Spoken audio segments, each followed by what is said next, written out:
നിസ്കരിക്കാത്തതിന് 10 വയസ്സിന് ശേഷമാണ് അടിക്കാൻ പറ്റുക. അതിനു മുമ്പ് കാൽമുട്ടിന് താഴെ അടിക്കാൻ പറ്റുമോ? അടിക്കാതെ ക്ഷമിക്കാൻ വേറെ ഓപ്ഷൻ പറഞ്ഞു തരാമോ? നമുക്ക് എങ്ങനെയാണ് നമ്മുടെ കുട്ടികൾ അടിക്കാൻ കഴിയുന്നത് എന്നുള്ളതാണ്. നമ്മളങ്ങനെ ചിന്തിച്ച് നോക്കിയാൽ നമുക്കെങ്ങനെ, നമ്മുടെ കുട്ടികൾ എന്ന് പറഞ്ഞാൽ എന്താണ് നമ്മളുടെ, അപ്പോൾ പ്രത്യേകിച്ച് ഉമ്മമാർക്ക്. അപ്പോൾ എൻ്റെ ഒരു ചിന്ത പറയാൻ കേട്ടോ, ഈ അടിക്കുക എന്ന് പറഞ്ഞാൽ ശരിക്കും എന്തുള്ളൂ വെച്ചാൽ ദേഷ്യം വരുമ്പോൾ അടിക്കുന്നതിന് നമ്മൾ പണിഷ്മെൻ്റ് എന്ന് പറയാൻ പറ്റില്ല. അല്ലല്ലോ, ദേഷ്യം വരുമ്പോഴല്ലല്ലോ അടിക്കേണ്ടത്. ഈ അടി എന്താണെന്ന് ചോദിച്ചാൽ നമ്മൾ എന്ത് ചെയ്യണം, അവനെ വിചാരണ ചെയ്ത് ബോധ്യപ്പെടുത്തിയിട്ട് കൊടുക്കുന്നതാണ് ശിക്ഷ. അല്ലെങ്കിൽ ഇന്നത് പ്രവർത്തിക്കേണ്ടതുണ്ട് കാരണം മുന്നറിയിപ്പ് കൊടുത്തിട്ട് അടിക്കുന്നതാണ് നമ്മൾ. ഈ അടികളൊന്നും അങ്ങനെയല്ല. അങ്ങനെ ഒരു കുട്ടിയെ നമുക്ക് അടിക്കാൻ കഴിയൂല. ആ കുട്ടി നല്ലൊരു ഇതിൽ നിൽക്കുമ്പോൾ എന്ത് ചെയ്യാണ്, ഓനോട് നിസ്കരിക്കാൻ വേണ്ടി 10 വയസ്സായി നിസ്കരിക്കാൻ വേണ്ടി പറഞ്ഞില്ലെങ്കിൽ അടിക്കണതാണ്. അടിക്കാനുള്ളൊരു ശരിയായ അനുവാദപ്പാടെയാണ്. ഒരു 10 വയസ്സായ ഒരു കുട്ടീനെ നമ്മൾ എന്ത് ചെയ്യാണ്, പിന്നെ നാളെ സുബഹി നിസ്കരിച്ചില്ലെങ്കിൽ എനിക്ക് അടി കിട്ടും എന്ന് പറഞ്ഞു വിചാരിക്കാം. ഓനെ സുബഹിക്ക് നമ്മൾ വിളിച്ചു നീച്ചില്ല, ഒരു 8 മണിക്ക് എഴുന്നേറ്റ് വരുമ്പോൾ നമ്മൾ എന്ത് ചെയ്യാണ്, വളരെ സമാധാനത്തിൽ ഭക്ഷണമൊക്കെ കൊടുത്തിട്ട് എന്ത് ചെയ്യപ്പെടവാ, ഇന്ന് എപ്പോഴാണ് നീച്ച് 8 മണിക്ക് സുബഹി നിസ്കരിച്ചില്ല എന്നാൽ കൈയിട്ട് എന്ന് പറഞ്ഞിട്ട് ആണോ നമ്മൾ അടിക്കണത്? അല്ലല്ലോ. ഇപ്പോൾ സ്കൂളൊക്കെ മാഷന്മാർ അടിക്കൂലേ? അതെന്താ വെച്ചാൽ ഞാൻ എഴുതാൻ കൊടുത്ത് നിങ്ങൾ എഴുതിയല്ലേ, ഇന്നൊരു വാല്യൂ നിങ്ങൾക്കില്ലല്ലേ എന്നൊക്കെ പറഞ്ഞിട്ട് എല്ലാവരും കഴിഞ്ഞിട്ട് എന്ന് പറഞ്ഞിട്ട് ഒരു ഭ്രാന്തൻ ആവേശത്തിലുള്ള ഒരു അടി ഉണ്ടല്ലോ, അതിനാണ് നമ്മൾ പണിഷ്മെന്റ് എന്ന് പറയുന്നത്. പണിഷ്മെന്റ് പറഞ്ഞാൽ കുറ്റം ചെയ്തവനെ അത് ബോധ്യപ്പെടുത്തിയിട്ട് നമ്മൾ ചെയ്യണ കാര്യത്താണ് പറയും. അപ്പോൾ ഈ അടിയൊന്നും എന്തല്ല, ഇവിടുന്ന് നമ്മൾ അനുവാദം ചോദിക്കേണ്ട അടിയല്ല.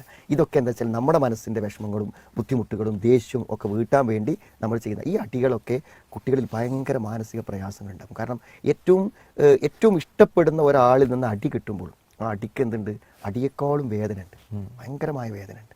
അത് നിരന്തരം കിട്ടുന്നതുകൊണ്ടാണ് നമ്മൾ അറിയാത്തത്. അതുകൊണ്ട് ഒരിക്കലും അടി ഒരു അപമാനം കൂടെയാണ്. പ്രത്യേകിച്ച് മറ്റു കുട്ടികളുടെ അടിയിൽ വെച്ചിട്ട് നമ്മൾ അടിക്കുമ്പോൾ അനുജനും ജ്യേഷ്ഠനൊക്കെ ഉണ്ടാകുമ്പോൾ അടി കിട്ടുക പറയുമ്പോൾ അതുകൊണ്ട് അടിക്കരുത്. നമ്മൾ അടിക്കുന്നത് വളരെ അനിവാര്യ ഘട്ടത്തിൽ. അതുകൊണ്ട് ജീവിതത്തിൽ ചിലപ്പോൾ ഒരു അടിയൊക്കെ നമുക്ക് മരുന്ന് കിട്ടാം.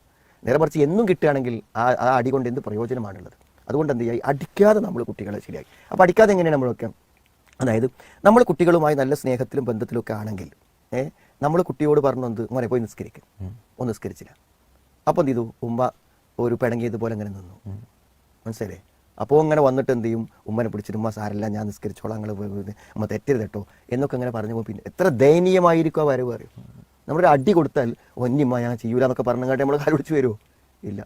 അടുത്ത പ്രാവശ്യം അതിനേക്കാളും ശക്തമായി ചെയ്യാനാണ് മനസ്സിലായത്. അപ്പോൾ സ്നേഹം കൊണ്ടാണ് നമ്മൾ എന്ത് ചെയ്യുന്നത്, കീഴ്പ്പെടുത്തേണ്ടത്. ഇഷ്ടം കൊണ്ടാണ് നമ്മൾ കീഴ്പ്പെടുത്തേണ്ടത്, മനസ്സിലായി?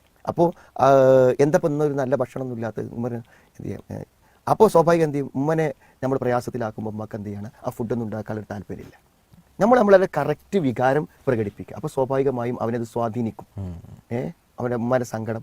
ഇതല്ലാതെ നല്ല സാഹചര്യങ്ങൾ ഉണ്ടാക്കി കൊടുക്കുക, എല്ലാ കാര്യങ്ങളും ചെയ്യാൻ പ്രോത്സാഹനങ്ങൾ നൽകുക, സമ്മാനങ്ങൾ കൊടുക്കുക, ഇങ്ങനെയൊക്കെ എന്ത് ചെയ്യുക, നമ്മൾ വിചാരിച്ച കാര്യങ്ങൾ ചെയ്യാൻ പറ്റില്ല. ചില ടാർജറ്റുകൾ കൊടുക്കുക, ആ ടാർജറ്റ് പൂർത്തിയാക്കുമ്പോൾ നമ്മൾ അവരെ വല്ലാതെ അഭിനന്ദിക്കുക, അത് മറ്റുള്ളവരോട് പറയുക, അങ്ങനെയൊക്കെ പറഞ്ഞ് അവരെ പ്രോത്സാഹിപ്പിച്ചു കൊണ്ടുവരാനേ പറ്റുള്ളൂ. അല്ലാതെ ഈ ഭീഷണി കൊണ്ടും അടി കൊണ്ടൊന്നും ഒരു കുട്ടിയെ നമുക്ക് മാറ്റിയെടുക്കാൻ കഴിയും.